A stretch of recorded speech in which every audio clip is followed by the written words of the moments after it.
ठेवलेले साबुदाणे, चवीनुसार मीठ. मी इथे एक मोठा चमचा मीठ घेतलेला आहे. मीठ कमीच टाकायचं आहे, कारण वाळल्यानंतर वाळवणाच्या वस्तू खारट होत जातात, त्यामुळे कमीच टाकायचं आहे. एक मोठा चमचा काश्मीरी लाल मिरची आहे. ही तिखट नसते, तुम्ही हिरव्या मिरच्या पण टाकू शकता. आता आपण किसून घेतलेला बटाटा, अर्धा किलो साबुदाण्यासाठी 1 किलो बटाटा घेतलेला आहे. हे आता आपण सगळं व्यवस्थित मळून घेणार आहोत. एक प्लास्टिकचा कागद टाकून घेतला आहे. याच्यावर आपण तेल लावून घेणार आहोत, म्हणजे आपल्या चकल्या व्यवस्थित निघतील. चकल्या टाकून घेऊया.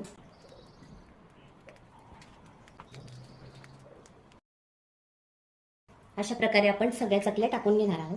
अशा सगळ्या चकल्या करून घेतल्या आहेत आणि उन्हात वाळवायच्या आहेत. ओल्या चकल्या उन्हातच टाकायच्या आहेत. रात्रीच्या चकल्या करून ठेवल्या तर त्या फुलत नाही, त्यामुळे चकल्या सकाळीच करायच्या आणि उन्हात वाळवायच्या, तर छान फुलतात.